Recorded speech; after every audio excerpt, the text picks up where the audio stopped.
Hello students, welcome to only IAS. GS paper 3 के science and tech के questions की अब हम एनालिसिस करेंगे। स्टूडेंट्स 2022 मेंस का ये पेपर है। साइंस एंड टेक में स्टूडेंट्स 2 क्वेश्चन पूछे गए 10 नंबर के और 2 क्वेश्चन पूछे गए हैं 15 नंबर के। ओवरऑल आपका पेपर 50 मार्क्स का हो जाता है और 1/5 पार्ट साइंस एंड टेक्नोलॉजी का है। वैसे एक क्वेश्चन के लिए अगर हम कहें तो एक क्वेश्चन एनवायरमेंट और जनरल बायोलॉजी के रिस्पेक्ट में था, तो कुछ जगह उसका एनालिसिस एनवायरमेंटल बायोलॉजी के रिस्पेक्ट में, एनवायरमेंटल साइंस के रिस्पेक्ट में होना चाहिए, लेकिन मैं इसको यहाँ पर बायोलॉजी के रिस्पेक्ट में रखूँ तो साइंस एंड टेक्नोलॉजी के रिस्पेक्ट में इसको डिस्कस करूँगा। चलिए स्टूडेंट्स डिस्कस करते हैं पेपर कैसा था। देखिए पेपर जो साइंस एंड टेक का था, हम ये कह सकते हैं वैक्सीन पर जो क्वेश्चन आया है ये बिल्कुल प्रिडिक्टेबल क्वेश्चन था। इस साल नहीं तो अगले साल, नहीं तो पिछले साल ये एक्सपेक्टेड ही था कि वैक्सीन पर मेंस में क्वेश्चन बनना ही है।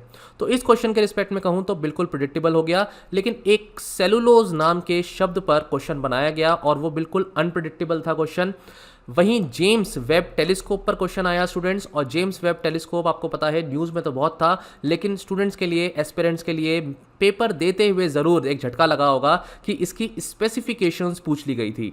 जनरली प्रीलिम्स में आप लोग वो चीज़ें पढ़ते हैं, लेकिन हो सकता है कि आपको उस पॉइंट ऑफ टाइम पे वो स्पेसिफिकेशंस याद नहीं आए।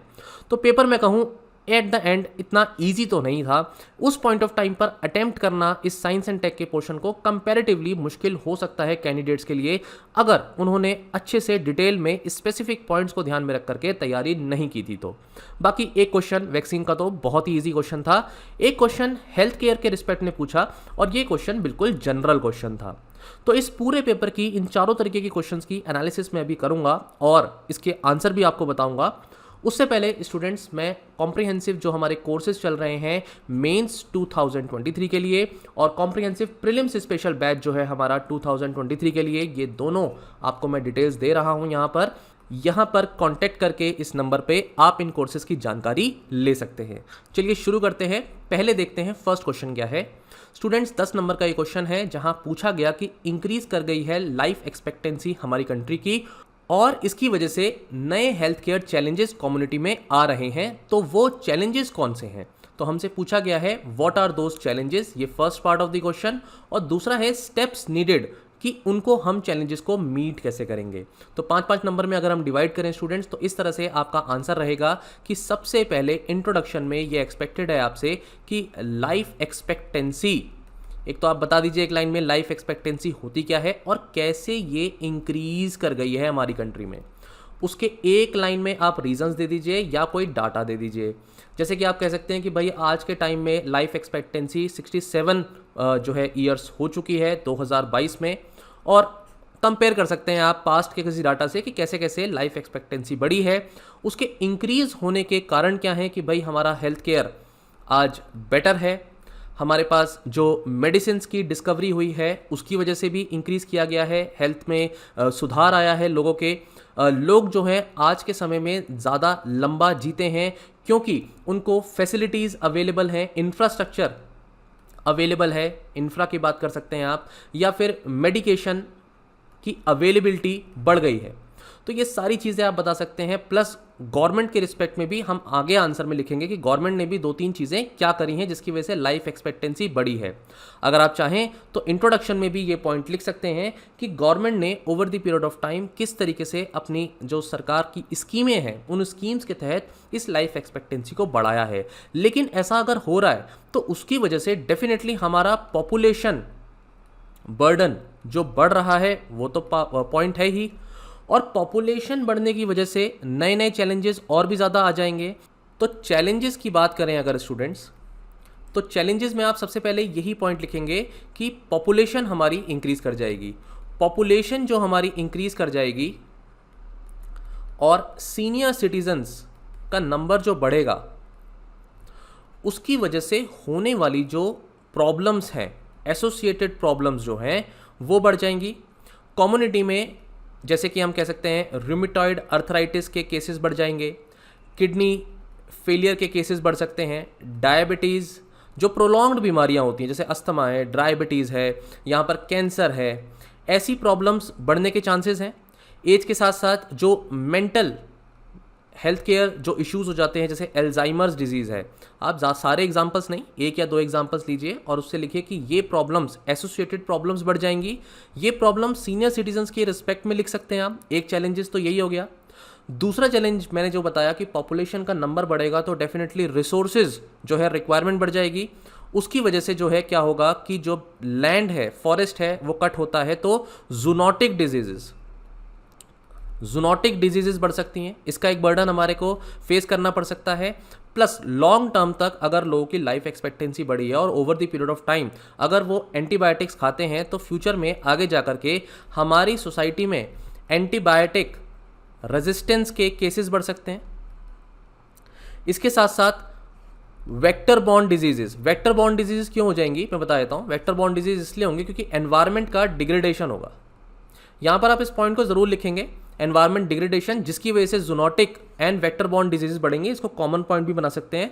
एंड नॉन कम्युनिकेबल डिजीजेस वाला पॉइंट तो आप ऊपर ही लिखिए। इनफैक्ट इसमें आप बता सकते हैं कि नॉन कम्युनिकेबल डिजीज के रिस्पेक्ट में जो बर्डन है वो ऑलरेडी बहुत ज़्यादा है। हम कह सकते हैं कि 60% 65% जो बर्डन है नॉन कम्युनिकेबल डिजीज का है। कम्युनिकेबल डिजीज का तो बर्डन सिर्फ 28 to 30% के करीब है। क्लियर? तो ये भी प्रॉब्लम बढ़ जाएगी। मेंटल इलनेस के बारे में मैंने बता दिया आपको। कम्युनिटी के रिसोर्सेज की रिस्ट्रिक्शन हो जाएगी। तो ये सारी चैलेंजेस हैं जो हमारी गवर्नमेंट, हमारी सोसाइटी, हमारी कम्युनिटी फेस करेगी। अब आप कह सकते हैं कि इनको इम्प्रूव करने के लिए, इनको सुधार करने के लिए हमारी गवर्नमेंट ने कुछ इनिशिएटिव्स लिए हैं। हमारी गवर्नमेंट ने जैसे इनिशिएटिव लिया पीएम जन आरोग्य योजना। ये योजना जो है with respect to insurance, health care में इंश्योरेंस प्रोवाइड करने की है। ठीक है ना स्टूडेंट्स? और ये इंश्योरेंस इसलिए ज़रूरी है क्योंकि लाइफ एक्सपेक्टेंसी बढ़ रही है, उसको ध्यान में रखते हुए हेल्थ केयर जो सेंटर्स हैं, health care centres, wellness centres, ये क्या करे हैं हमारी सरकार ने ओपन किए हैं। यहाँ पर आप नाम लिख दीजिए कि भाई आयुष्मान भारत में, आयुष्मान जो भारत स्कीम है उस स्कीम के तहत ऐसा हुआ है। तीसरा आप एग्जाम्पल दे सकते हैं कि हेल्थ इंफ्रास्ट्रक्चर जो हमारा मिशन है ये लॉन्च किया गया है 2021 में। और इस मिशन के तहत क्या है कि जो सर्विलेंस है, सर्विलेंस को, डिजीज बर्डन को कम करने के लिए सर्विलेंस को बढ़ाया गया है इस मिशन के तहत। एंड डिजिटल हेल्थ केयर को हमारी गवर्नमेंट ने प्रमोट किया है। राइट? जैसे कि आप कह सकते हैं इसमें टेलीमेडिसिन का रोल आ जाता है। टेलीमेडिसिन का रोल गवर्नमेंट ने बढ़ाया है। हेल्थ केयर रिकॉर्ड्स बेटर हो जाएंगे। तो ये आप 2-3 पॉइंट्स लिखिए, सारे नहीं लिख पाएंगे, 2 या 3 पॉइंट्स लिख सकते हैं। देन स्टेप्स टेकन पर आएंगे सीधे, क्योंकि वही हमारा मेन क्वेश्चन है। स्टेप्स टेकन में सबसे पहला जो स्टेप्स लेना चाहिए वो है एक्सपेंडिचर इंक्रीज करना है हमको। अब एक्सपेंडिचर बढ़ाना है बजट एलोकेशंस में, तो 5 से 6% जीडीपी का हमें बढ़ाना पड़ेगा, पहला पॉइंट। दूसरा पॉइंट आप लिखेंगे हमें टेक्नोलॉजी को लेवरेज करना है। टेक्नोलॉजी को लेवरेज करना है with respect to operational level, और ऑपरेशनल के साथ साथ क्लिनिकल प्रोसेस में भी। स्टूडेंट्स ये टेक्निकल वर्ड्स हमें लिखने होते हैं एग्जाम में definitely. And then traditional medicine, देखिए सारी बीमारियों के हल एलोपैथी में नहीं है, तो ट्रेडिशनल मेडिसिन या ट्रेडिशनल नॉलेज को भी हमें इंक्रीज करना है। लोगों के अंदर योगा है ना, यूनानी है, आयुर्वेदा है। यहाँ पर आप आयुष लिख सकते हैं, आयुष मिनिस्ट्री गवर्नमेंट ने बनाई है, ये पॉइंट यहाँ पर 5th पॉइंट बन जाएगा। तो इस नॉलेज को इंक्रीज करना है, लोगों तक पहुँचाना भी है और ऑथेंटिक भी रखना है। इस बात का भी ध्यान रखना है कि वो ऑथेंटिक रहे। एक ही लाइन में लिखेंगे हम इस पॉइंट को, डिटेल में नहीं जाएंगे। एंड हेल्थ केयर रिसोर्सेज, जो भी हेल्थ केयर रिसोर्सेज हैं उसकी कैपेसिटी को हमें बढ़ाना है स्टूडेंट्स, और हमें अपने इंफ्रास्ट्रक्चर को भी इम्प्रूव करना है। इंफ्रास्ट्रक्चर को इम्प्रूव करना है मतलब आप कहेंगे कि भाई नए मेडिकल कॉलेजेस बनने चाहिए। ठीक है स्टूडेंट्स? और ये सारी बातें करने के साथ साथ लास्ट में जूनोटिक डिजीज़ को रोकने के लिए, एनवायरमेंट वेक्टर बॉर्न डिजीज़ को रोकने के लिए हमें वन हेल्थ अप्रोच पर जाना है। ये जो पॉइंट है, इस पॉइंट को आप कंक्लूजन में भी लिख सकते हैं। वन हेल्थ अप्रोच को बताते हुए आप इसमें 3 गोले बनाइए। एक गोले में आप बताइए कि हमें एनवायरनमेंट को भी सेव करना है, ह्यूमन को भी सेव करना है और एनिमल्स को भी सेव करना है। और इस तरीके से इस जगह जब हम सबके सस्टेनेबल तरीके से डेवलपमेंट करेंगे, जो है वन हेल्थ अप्रोच की तरफ जाएंगे, सिर्फ ह्यूमन हेल्थ की बात नहीं करेंगे, तो हम कह सकते हैं कि सोसाइटी में भी जो इस तरीके की जूनोटिक डिजीज़ की प्रॉब्लम है या और भी प्रॉब्लम्स हैं वो कम हो जाएंगी। और हमें इंश्योरेंस सेक्टर को भी बूस्ट करना है। यहाँ पर इंश्योरेंस सेक्टर इसलिए बूस्ट करना है क्योंकि लाइफ एक्सपेक्टेंसी बढ़ी है, तो सीनियर्स जो लोग होंगे, सीनियर सिटीजन्स होंगे, एटलीस्ट आगे जाकर के उनके पास इंश्योरेंस होगा तो बर्डन नहीं आएगा, तो सोशियो इकोनॉमिक प्रॉब्लम्स नहीं होंगी। इसको भी आप अपने कंक्लूजन में पॉइंट बना सकते हैं। तो इस तरीके से आप इस पूरे आंसर को डील करते हैं स्टूडेंट्स। ये क्वेश्चन बहुत जनरल था, बहुत सारी बातें और भी लिखी जा सकती हैं इसमें, लेकिन 10 नंबर में इतना भी आप लिख पाएँ ये बड़ी बात रहेगी। अगला क्वेश्चन देखिए, ये वो क्वेश्चन है जो एनवायरनमेंट से भी लिंक करता है, बायोलॉजी से भी लिंक कर सकता है। सेलुलोज एक मटेरियल होता है, प्लांट मटेरियल, जो अभी मैं बताऊंगा क्या होता है, लेकिन क्वेश्चन ये पूछा गया कि सेलुलोज का प्लांट मटेरियल का डिपोजिशन हो रहा है हमारे अर्थ पर। अब वो हमसे पूछता है नेचुरल प्रोसेसेस बताओ जिस तरह से सेलुलोज अंडरगो करता है डिग्रेडेशन, और ये कैसे डिग्रेड कर रहा है, किस में डिग्रेड कर रहा है, कार्बन डाइऑक्साइड, वाटर और अदर प्रोडक्ट्स में, और वो प्रोसेसेस के बारे में पूछ रहा है। अब आपने एनवायरनमेंट में ये बात पढ़ी है कि एनवायरनमेंट में जो है डेट्राइटिवोर्स होते हैं, वो डिकम्पोजिशन करते हैं, डिग्रेडेशन करते हैं, वो वाला एस्पेक्ट तो एनवायरनमेंट का रहेगा। और बायोलॉजी का जो एस्पेक्ट रहेगा वो एस्पेक्ट है कि आपको ये समझ में आना चाहिए कि सेलुलोज एक्चुअली में है क्या। तो इसलिए ये साइंस एंड टेक का क्वेश्चन हो जाता है, जिसमें आपको सबसे पहले सेलुलोज के बारे में बताना है स्टूडेंट्स कि सेलुलोज अपने आप में क्या है, एक ऑर्गेनिक कंपाउंड है। और ये ऑर्गेनिक कंपाउंड बेसिकली पॉलीसैकेराइड है जो यूनिट्स ऑफ ग्लूकोज से बना हुआ होता है। ग्लूकोज की फॉर्मेशन के लिए फोटोसिंथेसिस प्रोसेस प्लांट्स करते हैं, जिसमें वो CO2, water, chlorophyll, sunlight use करते हैं, और फोटोसिंथेसिस के बाद ये ग्लूकोज यूनिट्स बनती हैं। जब इस ग्लूकोज को स्टोर करना होता है तो वो सेलुलोज फॉर्म में, पॉलीसैकेराइड फॉर्म में कन्वर्ट होता है और फिर वो स्टार्च की फॉर्म में स्टोर हो सकता है। प्लस सेलुलोज जो है ये अपने आप में एक मेजर कंपोनेंट भी है प्लांट के सेल वॉल का। अब ये नॉलेज आपको कहाँ से आएगी, ये नॉलेज आपको जनरल बायोलॉजी से आएगी। प्लस आप याद रखिए सेलुलोज पर क्वेश्चन 2020 में प्रीलिम्स में पूछा गया था, इनडायरेक्टली एक स्टेटमेंट में सेलुलोज के बारे में लिखा गया था स्टूडेंट्स। तो ये एक्सपेक्टेड है कि आपने प्रीवियस ईयर क्वेश्चंस करे हैं तो वहाँ पर सेलुलोज शब्द का मतलब तो आपको पता ही होगा। नहीं पता है तो ये क्वेश्चन बहुत टफ हो जाएगा आपके लिए डेफिनेटली, फिर आप जनरल लिख करके आएंगे। इसीलिए मैं कहूँगा कि ये क्वेश्चन बहुत अनप्रिडिक्टेबल भी था, और इस क्वेश्चन को साइंस एंड टेक में लिखें या एनवायरनमेंट में, दोनों तरीके से लिख सकते हैं। स्टूडेंट्स इतना लिखने के बाद, आप सेलुलोज के बारे में बताने के बाद, अब आपको सीधे सीधे क्वेश्चन पे हिट करना है, क्योंकि 10 नंबर का क्वेश्चन है, तो प्रोसेसेस बताने हैं जिसमें ये चेंज करता है। उस प्रोसेस में आपको सबसे पहला प्रोसेस जो लिख सकते थे आप, कंबशन का लिख सकते हैं। तो कंबशन क्या होता है कि भाई ऑक्सीजन की प्रेजेंस में जब हम बर्निंग करते हैं, क्योंकि ये ऑर्गेनिक कंपाउंड है तो डेफिनेटली इसमें कार्बन क्या है, स्टोर्ड है, तो कंबशन जब होगा तो ऑर्गेनिक मैटर जो है ये डिग्रेड करेगा और कार्बन डाइऑक्साइड बनेगा। ये पायरोलाइसिस इसका हाई टेम्परेचर पे होगा and it will convert into CO2 and water. Clear students, अगर कंबशन प्रॉपर कंप्लीटली नहीं हुआ तो और भी अलग तरीके के ऑर्गेनिक कंपाउंड्स, इंटरमीडिएट कंपाउंड्स बन सकते हैं, लेकिन ये एक प्रोसेस हो गया। दूसरा प्रोसेस स्टूडेंट्स आप बता सकते थे इसमें डाइजेशन का, कि भाई ये जो प्लांट्स हैं जब ये डिग्रेड करेंगे, पहली बात तो सॉइल में डिग्रेड कर सकते हैं, दूसरा हो सकता है कि इनको डायरेक्टली खाया जा रहा हो। हर्बीवोर्स अगर इनको खाएंगे तो उनकी बॉडी में ये सेलुलोज जाएगा, वहाँ पर माइक्रोबियल एंड एंजाइमेटिक रिएक्शंस होंगी। अगर एंजाइमेटिक रिएक्शंस की बात करें तो एंजाइम जो होता है इसको डाइजेस्ट करने के लिए वो होता है सेलुलेज। अगेन ये आपको नहीं पता होगा शायद एग्जाम पॉइंट ऑफ टाइम पर, आज अभी एनालिसिस करते हुए तो लिखना आसान है, एग्जाम में अगर आपने लिखा है तो बहुत अच्छी बात है। मतलब ये तो सेलुलेज नाम का एंजाइम है जो इसको डिग्रेड करेगा। ये डिग्रेड करने पर इसको कन्वर्ट करेगा ग्लूकोज यूनिट्स में एंड देन वो फिर क्या होगा, डाइजेशन होगा उसका। तो एनिमल के अंदर होगा ये डाइजेशन। एरोबिक रेस्पिरेशन हो सकता है, एरोबिक डाइजेशन हो सकता है जहाँ पे डायरेक्ट कन्वर्जन CO2 और वाटर में हो जाएगा। अगर ये एनएरोबिक डाइजेशन है, एनएरोबिक फॉर्म में जो डाइजेशन होगा स्टूडेंट्स वो जैसे कि काउ है, क्लियर, अगर वहाँ होता है तो यहाँ पर मीथेन बनेगी स्टूडेंट्स, और फिर मीथेन जो है फर्दर डिग्रेड करेगी इनटू CO2 एंड वाटर। तो ये इस तरीके से डाइजेशन एक स्टेप हो गया, एक नेचुरल प्रोसेस हो गया। और तीसरा जो है वो है डिकम्पोजिशन का।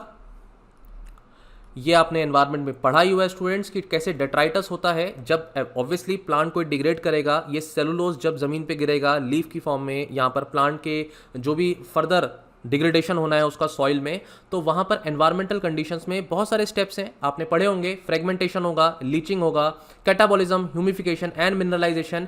इस साइकिल को भी आप ड्रॉ करके आ सकते थे और अपना आंसर लिख सकते थे, जहाँ डायरेक्ट कन्वर्जन CO2 और वाटर में लास्ट में हो जाएगा। तो ये वाला एस्पेक्ट एनवायरमेंट के रिस्पेक्ट में आप लिख सकते थे। ये पॉइंट्स आपके थोड़े से बायोलॉजी के और टेक्निकल एस्पेक्ट्स हो जाते हैं। तो इस तरीके से इस पूरे आंसर को लिखा जा सकता था students, but it was a good question और इसमें माइंड एप्लीकेशन जरूर होगी। ठीक है स्टूडेंट्स। तीसरा क्वेश्चन देखिए, जेम्स वेब टेलीस्कोप पर पूछ लिया गया क्वेश्चन, और ये न्यूज़ में तो बहुत ज़्यादा था। आपने प्रीलिम्स के रिस्पेक्ट में भी इसकी कैरेक्टरिस्टिक्स पढ़ी होंगी स्टूडेंट्स, लेकिन डायरेक्टली पूछा इसके यूनिक फीचर्स क्या हैं, डायरेक्टली पूछा कि ये सुपीरियर कैसे है बाकी टेलीस्कोप से, की गोल्स क्या हैं इसके मिशन के, और बेनिफिट्स क्या हैं। टुकड़े में पूछा है पूरा क्वेश्चन, 15 नंबर का क्वेश्चन है। आपको स्पेसिफिक यूनिक फीचर्स अगर याद थे तो ये डायरेक्ट क्वेश्चन इजी क्वेश्चन हो जाएगा आपके लिए। अगर फीचर्स नहीं याद थे तो आप फंस सकते हैं इस क्वेश्चन में स्टूडेंट्स। ये एक, अब मैं आंसर अगर बताऊं तो इंट्रो में आपको यहां पर इंफ्रारेड टेलीस्कोप, ये क्या है, ये एस्ट्रोनॉमिकल टेलीस्कोप है, एस्ट्रोनॉमी के रिस्पेक्ट में यूज होगा। इंफ्रारेड टेलीस्कोप है जो ऑर्बिट करेगा सन के अराउंड। ये जनरल बातें हैं जो इंट्रोडक्शन में लिखनी है। किसको रिप्लेस किया है, ये पॉइंट तो जनरली सभी को पता होगा कि हबल टेलीस्कोप को इसने रिप्लेस किया है। प्लस अगर डिटेल में एक दो पॉइंट और लिखते हैं कि भाई रॉकेट का नाम बता देते हैं आप, अगर याद है आपको, और ये फ्रेंच गुयाना से लॉन्च हुआ है। नासा इसमें, European space agency, Canadian space agency, ये सब कोलैबोरेशन में है, पार्टनरशिप में। ये सब बातें इसकी जनरल बातें हैं जो आप इंट्रोडक्शन में लिख सकते हैं। अब बात करेंगे फीचर्स की स्टूडेंट्स, तो कैसे ये दूसरे टेलीस्कोप से बेटर था। तो इसमें डेफिनेटली आपको हबल टेलीस्कोप के साथ इसका जो है कंपैरिजन करना था। ये आप पॉइंट्स की फॉर्म में लिखिए। मैं तो ये कहूँगा जैसे हबल टेलीस्कोप में क्या था, जो प्राइमरी मिरर होता है, ये प्राइमरी मिरर का जो डायमीटर है वो 2.5 मीटर का है, जबकि इसमें जो प्राइमरी मिरर का डायमीटर है वो 6.5 मीटर का है। दैट मीन्स बेटर इसमें कवरेज रहेगा। ये इंफ्रारेड को, वेव्स को, इंफ्रारेड रेज जो होती हैं उसके रिस्पेक्ट में वर्क करता है, जबकि ये यूवी एंड विजिबल लाइट की रेंज में वर्क करता है। तो ये सब पॉइंट्स हो सकता है आपको एग्जाम में नहीं आए और ये आपके लिए इसीलिए क्वेश्चन टफ हो जाए, जबकि टॉपिक इजी है, पता है जेम्स वेब क्या है, लेकिन उसको लिखना एग्जाम में ये मुश्किल हो सकता है। प्लस इसकी और भी खास बात है, जैसे कि लॉन्गर वेवलेंथ कवरेज रहेगा इसका, प्लस इसमें लार्जर सन शील्ड है, ये एक कैरेक्टरिस्टिक है। तो मैं आपको सारी कैरेक्टरिस्टिक बता रहा हूँ, जो आपने लिखी नहीं लिखी कोई बात नहीं। इसमें लार्जर फील्ड व्यू रहेगा, ऐसी बात आप लिख सकते थे। अब इसमें कंपैरिजन में हबल तो लिखा नहीं है, तो सिर्फ हबल से हम कंपैरिजन करें ऐसा नहीं है, हमें एक एग्जांपल और लेना पड़ेगा। तो आप यहाँ पर अगर याद होता तो हर्शल स्पेस ऑब्जर्वेटरी टेलीस्कोप, इसके बारे में और लिख सकते थे। ये यूरोपियन स्पेस एजेंसी का है, 2009 में लॉन्च हुआ था, और इसका जो पर्टिकुलर मिरर है वो आपका बहुत स्मॉलर है इन कंपैरिजन टू वेब। तो इसके रिस्पेक्ट में भी क्या हुआ, ये बेटर हो गया, और इसके रिस्पेक्ट में भी क्या हुआ, ये बेटर हो गया। तो ये यूनिक फीचर्स बता दिया आपने, और बाकियों से बेटर कैसे है ये बता दिया। अब अगर इसमें कुछ जनरल एप्लीकेशंस की बात करें तो देखिए, जनरल एप्लीकेशंस तो ये आपको याद होती हैं किसी भी एस्ट्रोनॉमिकल टेलीस्कोप की, कि स्टार मैप्स को देख लेगा, मिस्टीरियस जो फिनोमिना है, ब्लैक होल्स है, क्वासर्स हैं, उनको स्टडी कर लेगा, दूसरे प्लैनेट्स की, दूसरे सोलर सिस्टम्स की पिक्चर ले लेगा, और डिफरेंट प्लैनेटरी सर्फेसेस की इमेजेस देगा। लेकिन स्टूडेंट्स, हमें यहाँ पर क्लियरली की फीचर्स, की गोल्स पूछे थे और पोटेंशियल बेनिफिट्स पूछे थे। ये जनरल है, इतना तो स्टूडेंट से एक्सपेक्टेड है कि वो लिखें। लेकिन गोल्स में देखिए, पहला पॉइंट आपको लिखना था कि ये फर्स्ट गैलेक्सी कौन सी बनी बिग बैंग के बाद, इसको बताने में हेल्प करेगा। प्लस ये डिटरमाइन करेगा कि कैसे गैलेक्सीज इवॉल्व हुई हैं, इनके इवोल्यूशन पर जाएगा। ठीक है। और तीसरा रहेगा कि फॉर्मेशन ऑफ स्टार्स कैसे होता है, इसके बारे में भी बताएगा। प्लस यहाँ पर ये केमिकल फिजिकल प्रॉपर्टीज़ के साथ साथ केमिकल प्रॉपर्टीज़ भी बता पाएगा कि भाई प्लैनेटरी सरफेसेस की क्या प्रॉपर्टीज़ हैं। तो ये देखिए जनरल पॉइंट है, आपको ऐसे भी लिखना था तो बिल्कुल हो जाता आराम से, कोई प्रॉब्लम नहीं थी। इसके अलावा यहाँ पर ये सारी बातों के साथ साथ ये जो की मिशंस हैं ये लॉन्ग टर्म मिशंस हैं। बाकी ऑब्जर्वेशन में क्लियर पिक्चर देना, अच्छी पिक्चर देना, वो सारी जनरल बातें हैं, वो आप लिख सकते थे। तो इस तरीके से ये साइंस एंड टेक्नोलॉजी में बहुत अच्छा कदम है। ऐसे करके कंक्लूजन कर देते कि इसमें बहुत सारे एडवांस हमें स्पेस के जो फीचर्स हैं, एस्ट्रोनॉमिकल जो फिनोमिना हैं, उनको समझने में हमें अंडरस्टैंडिंग होगी। तो आपको स्पेसिफिकेशन प्लस इसमें थोड़ा बहुत जनरल पॉइंट्स आप लिखते तो इसका आंसर अच्छे से लिख सकते थे। अगला क्वेश्चन स्टूडेंट्स बहुत ही इजी क्वेश्चन था, बेसिक प्रिंसिपल पूछा वैक्सीन डेवलपमेंट का। देखिए 2020 हो 2021 हो, बिल्कुल एक्सपेक्टेड था कि यहाँ पर वैक्सीन का क्वेश्चन बनना चाहिए पर आया नहीं था, पर 22 में ये क्वेश्चन आया है। तो स्टूडेंट्स आप देखें वैक्सीन पर प्रीलिम्स में तो पिछले तीनों सालों से क्वेश्चन पूछा जा रहा है। तो वैक्सीन एक ऐसा टॉपिक है जो आने वाले समय में भी बहुत ही इंपॉर्टेंट टॉपिक रहेगा, इसको कोई भी छोड़ नहीं सकता।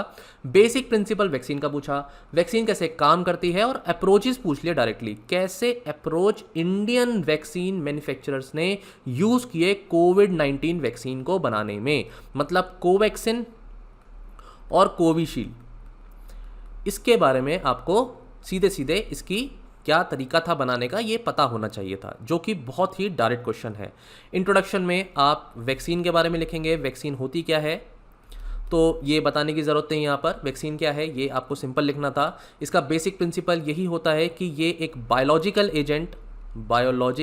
एजेंट बॉडी में डाला जाता है, और ये बायोलॉजिकल एजेंट जो है ये लाइव हो सकता है, एटीन्यूएटेड वीक फॉर्म में, इसका कोई सब टाइप प्रोटीन हो सकता है, जेनेटिक मटेरियल हो सकता है पूरा का पूरा इनएक्टिव फॉर्म में ही हो, या फिर किसी पर्टिकुलर और भी तरीके के वायरस के साथ अटैच करके उसको इंसर्ट किया जा सकता है, और आगे जा करके ये बॉडी में क्या करेगा, बॉडी में जाने के बाद इसका काम होगा कि ये इम्यूनिटी को क्या करेगा, इम्यूनिटी को बूस्ट करेगा। इम्यूनिटी को बूस्ट करने के साथ साथ आपको एक वर्ड और लिखना था कि मेमोरी रिस्पॉन्स को भी बनाएगा। मेमोरी रिस्पॉन्स होगी तो डेफिनेटली जो इन्फेक्शन सेकेंड टाइम अगर अटैक करेगा तो इन्फेक्शन के अगेंस्ट ये वर्क करेगा, क्योंकि हमारी बॉडी में एंटीबॉडीज़ बन जाएंगी। तो एंटीजन और एंटीबॉडीज़ का इंट्रैक्शन हो जाएगा, ये वर्ड लिखना ज़रूरी था, क्योंकि बेसिक जो वर्किंग है इसकी ये इसी प्रिंसिपल पर है कि एंटीजन एंटीबॉडी इंट्रैक्शन हो। कैसे वैक्सीन वर्क करती है इसमें आप इस डायग्राम को बता सकते थे कि ये वैक्सीन वर्किंग दिखा रहे हैं हम इनएक्टिव वैक्सीन की, इनएक्टिवेटेड वायरस की, इनफैक्ट हम बोल सकते हैं इनएक्टिवेटेड वायरस की, कि कैसे एक वायरस है या बैक्टीरिया है उसकी स्ट्रेन को सेलेक्ट करते हैं, उसको हम क्या करते हैं, हीट किल कर देते हैं, केमिकल किल कर देते हैं। इसके बाद वो अपने आप में component as a biological agent insert किया जाता है बॉडी में। ये हमारी बॉडी में जाकर के सेल्स बनाता है। वो सेल्स होती हैं बी सेल्स, टी सेल्स, और हम कहें कि मेमोरी सेल्स। तो मेमोरी सेल्स जो होती हैं ये टाइप ऑफ बी सेल्स ही होती हैं स्टूडेंट्स, प्लस जो एंटीबॉडीज़ हो गई वो हम बोल सकते हैं प्लाज्मा सेल्स। एंड आगे जाकर के ये एंटीबॉडीज़ क्या करेंगी, न्यूट्रलाइज कर देंगी किसी भी एंटीजन को। ये बेसिक वर्किंग है, इसको आप डायग्राम से भी अच्छे से बता सकते थे, बहुत अच्छा डायग्राम इसमें बनाया जा सकता था क्वेश्चन में। याद करिए ये बी सेल टी सेल तो प्रीलिम्स में ही पूछा हुआ है, राइट, तो पढ़ा हुआ तो होगा ही। अब आते हैं students last part of the question में कि इंडिया में जो वैक्सीन बनी है वहाँ पर अप्रोच क्या यूज़ करी गई है। देखिए पहली जो अप्रोच यूज़ करी गई है वो है होल माइक्रोब अप्रोच।